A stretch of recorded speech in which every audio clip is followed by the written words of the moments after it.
Hello class 10 students, कैसे हैं आप लोग। जैसा आप सब जानते हैं कि अभी हमारा ट्रायंगल चैप्टर चल रहा है जिसमें हम 6.1 6.2 कर चुके हैं, थ्योरम 6.1 और 6.2 भी कर चुके हैं। आज का हमारा टॉपिक है थ्योरम 6.3, जिसको आप बड़े ध्यान से देखो, समझो, उसके स्टेप्स को फील करो, जिससे एक्सरसाइज 6.3 आपके लिए बहुत आसान बन जाए। क्योंकि अगर आप थ्योरम्स के स्टेप को जानते हो तो लगभग वही स्टेप्स लिए जाते हैं प्रॉब्लम्स को भी सॉल्व करने के लिए। और मैं ट्राई भी करूंगा कि मैक्सिमम एक्सरसाइज के प्रॉब्लम्स एक ही कंसेप्ट पे सॉल्व करूं, जिससे आपको कोई कंफ्यूजन क्रिएट ना हो। ठीक है, चलो अब देखो इस थ्योरम में क्या है। इफ इन टू ट्रायंगल्स, सबसे पहली बात कि टू ट्रायंगल्स, तो हम ऐसा करते हैं अपने टू ट्रायंगल्स ड्रॉ कर लेते हैं। जस्ट अ सेकेंड, अपने टू ट्रायंगल्स ड्रॉ कर लेते हैं। ठीक है, एक ट्रायंगल हम लेते हैं जो ए बी सी है, और एक ट्रायंगल हम लेते हैं जो हमारा है पी क्यू आर। अब इसमें ये कह रहे हैं कि इनके कोरस्पॉन्डिंग एंगल्स इक्वल है। दैट मींस ए पी के इक्वल है, बी जो है हमारा ये क्यू के इक्वल है, एंड सी जो है हमारा ये हमारे आर के इक्वल है। ठीक है, ये तीनों एंगल्स जो है कोरस्पॉन्डिंग एंगल्स आपस में इक्वल है। ये हमें गिवन है, तो चलो हम पहले तो लिखते हैं given in triangle A B C and triangle P Q R. सबसे पहले गिवन है angle A equals angle P, angle B equals angle Q, and angle R equals angle C, angle C equals angle R. ठीक है, अब हमें prove क्या करना है? हमें प्रूव करना है, टू प्रूव, हमें बेसिकली इसमें प्रूव करना है कि हमारा जो साइड है करस्पॉन्डिंग, मतलब A B upon P Q, A B upon P Q equals A C upon में P R equals B C upon Q R. ठीक है, अब इसमें हमारा एक कंस्ट्रक्शन होगा। देखो कंस्ट्रक्शन क्या होगा, ध्यान से देखो कंस्ट्रक्शन पार्ट। इसमें हम क्या करते हैं, जितना बड़ा ए बी है उतना ही पी क्यू में से कट कर लेते हैं, और जितना बड़ा ए सी है उतना ही पी आर में से कट करके इन दोनों को मैच कर देते हैं। इसको बोलते हैं एम एन। ठीक है, तो हम क्या लिखेंगे, cut A B equals P M from P cube, and AC equals PR, AC equals PN from PR।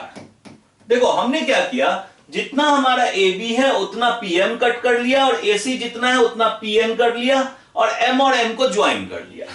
And देखो, एंड ज्वाइन MN। ठीक है, ये हमारा कंस्ट्रक्शन पार्ट। अब देखो प्रूफ, देखो प्रूफ करने के लिए हम सबसे पहले क्या करते हैं, हम क्या करते हैं, ट्रायंगल एबीसी और पीएमएन को लेते हैं। ध्यान से देखो, in triangle ABC and triangle PMN, इसमें बाय कंस्ट्रक्शन हमें पता है कि A B equals PM and AC इक्वल्स PN। कहां से? कंस्ट्रक्शन से।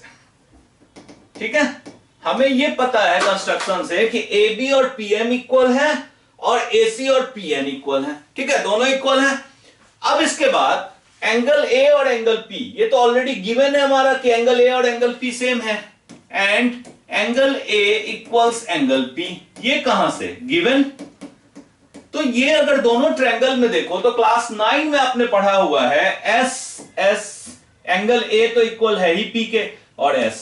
ठीक है, तो ऐसे एस से, साइड एंगल साइड रूल से हम कह सकते हैं कि triangle A B C congruent triangle P M N. ठीक है, और अगर ये कॉन्ग्रुएंट है तो इनके साइड्स का रेशियो सेम होगा। अगर ये कॉन्ग्रुएंट है तो हम कहेंगे A B upon P M equals A C upon P N. ठीक है, सो ए बी अपॉन में P M equals AC upon में PN, ठीक है।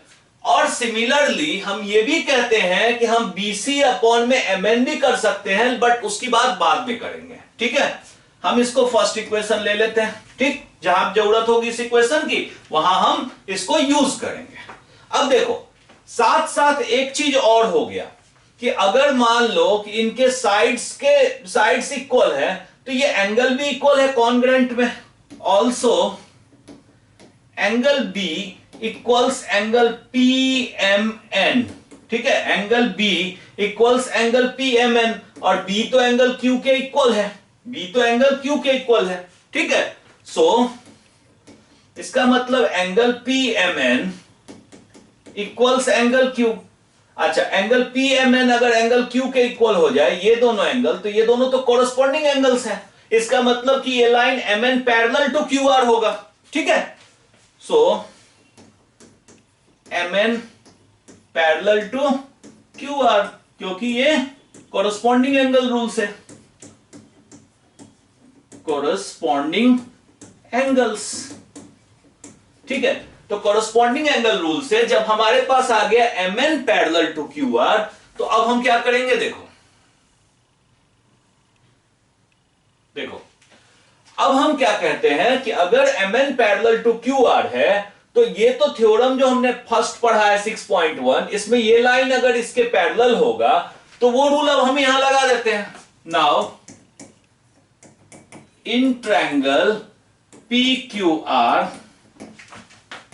MN parallel to QR, so अब हमने वो पढ़ा हुआ है PM upon MQ equals PN upon NR, ठीक है। हम फिगर को नीचे ही रखते हैं, हम कहते हैं PM upon MQ equals to PN upon NR, ठीक है।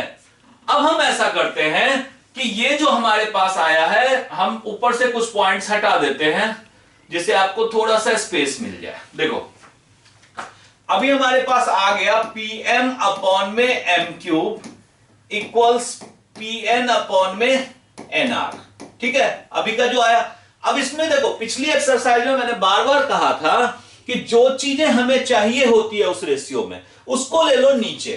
तो अभी देखो अभी हमारे पास तो जो थ्योरम है उसमें तो हमारे फुल है ना P क्यूब, इसका मतलब हमें M क्यूब और NR नहीं चाहिए, ठीक है। तो जो नहीं चाहिए वो ऊपर रखो और जो चाहिए वो नीचे कर लो, मतलब इसको रिवर्स कर दो। M क्यूब अपॉन में PM इक्वल्स NR अपॉन में PN। मैंने क्या किया, इनको जस्ट रिवर्स कर दिया। अब ऐसा करो कि दोनों तरफ +1 कर दो, यहां भी +1 और यहां भी +1। अब देखो +1 करने का बेनिफिट, PM हमारा LCM हो जाएगा, ऊपर आ जाएगा M cube plus PM equals यहां पे हमारा PN LCM हो जाएगा, मतलब हमारे पास आ जाएगा NR प्लस PN। अब देखो MQ और PM, M कॉमन है तो ये आ जाएगा P क्यूब अपॉन में PM। यहां आप इमेज में भी देख सकते हो PM, देखो PM और M क्यूब, तो PM M क्यूब प्लस करेंगे तो पूरा P क्यूब आ जाएगा। इसी तरह से इसके इक्वल दूसरा आ जाएगा PN और NR, तो PR अपॉन में PN, ठीक है। अब देखो हमारे पास दो कंडीशंस आ गए, PQ अपॉन PM और PR अपॉन PN। ऑलरेडी हम जानते हैं AB और PM इक्वल है और AC और PN इक्वल है, तो हम ऐसा करते हैं कि अब यहां पे P क्यूब अपॉन PM की जगह हम रख देते हैं AB और PR अपॉन PN की जगह हम रख देते हैं AC, ठीक है। अब अगर मान लो कि हम ये प्रूव कर रहे हैं कि PQ अपॉन AB, इसको एक रिवर्स भी कर लो, मतलब ये आ जाएगा AB upon P cube equals AC upon PR, ठीक है। तो अब इसको हम ऐसा कह सकते हैं ना कि सिमिलरली जब इन दोनों को हमने इक्वल किया AB अपॉन PQ और AC अपॉन PR, तो हम BC अपॉन QR भी कर सकते हैं, BC अपॉन QR। सिमिलरली वो कैसे आएगा वो दिखाने की जरूरत नहीं होती, अगर मैंने ये mn इनके पैरेलल ना लिया होता और mn इधर से ले लेते तो फिर ये रेशियो में आ जाता, ठीक है, वो रेशियो में आ जाता, तो वो सिमिलरली से हमारा काम हो जाता है। तो अब हम देख रहे हैं कि AB upon P cube BC upon, मैंने साइड्स के रेशियो को प्रूव कर दिया। So if sides are in proportion then triangle ABC similar triangle PQR। थोड़ा सा स्टेप्स पे ध्यान देना, आप इस वीडियो को एक बार दो बार देखना तब आपको पूरा क्लियर होगा। थोड़ा लेंदी है तो मुझे ऊपर नीचे लिखना पड़ा है, पर आप ध्यान से देखोगे तो सारे स्टेप्स आपको मिल जाएंगे, ठीक है। सारी चीजें ऑर्डर में ही है, आप बड़े आराम से, इमेज के कारण मैं ज्यादा नीचे नहीं जा रहा था, ठीक है। तो आप एक बार दो बार वीडियो को देखेंगे तो आराम से समझ जाएंगे। कोशिश करो कि कॉपी पे नोट डाउन करो, ठीक है। नोट डाउन करने से आपका कंसेप्ट और क्लियर होगा, क्योंकि आप तो ऑर्डर में नोट डाउन करोगे, ठीक है। ओके, चलो आज इस वीडियो में हम इस थ्योरम को रखते हैं, नेक्स्ट वीडियो में 6.4 को करेंगे। तब तक के लिए अपना ध्यान रखो and please like, subscribe, share जरूर करो। Thank you.